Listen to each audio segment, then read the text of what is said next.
ভীষণ জোরে ঝড় উঠেছে, আমি তোমাদেরকে দেখাচ্ছি। এর আগের দিনও ঝড় উঠে আমাদের ওই সুপুরি গাছটা ভেঙে গেছে। ওই যে দেখো, দেখতে পাচ্ছ তোমরা আকাশের অবস্থা, খুব বিচ্ছিরিভাবে ঝড় উঠেছে।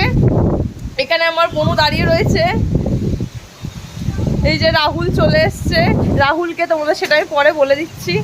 ভীষণ জোরে, তোমরা দেখতে থাকো কি বিচ্ছিরিভাবে একটা ঝড় উঠেছে।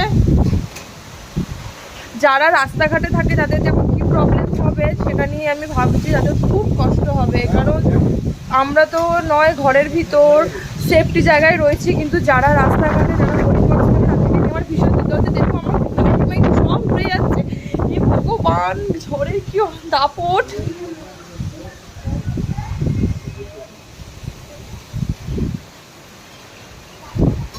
ভীষণ ঝড় দিচ্ছে, তোমরা ওইখানে আকাশটা দেখতে থাকো।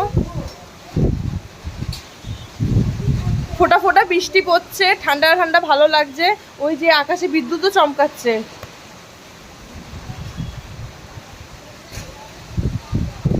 অসহায় মানুষগুলোর কথা ভেবে আমার খুব খারাপ লাগছে।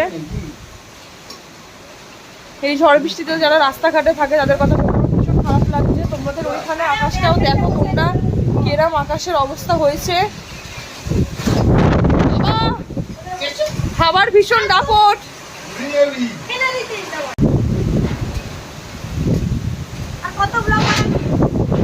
আমার বুনু বলছে ঝড় বৃষ্টিতে কি করে ব্লগ বানাবি, কত ব্লগ বানাবি, কিন্তু ব্লগ কি করে থামাবো। দেখতে থাকো তোমরা ভিডিওটা, ঝড়ের মধ্যে উড়ে না যায়। তোমরা প্লিজ এটা প্রে করো, দেখতে থাকো।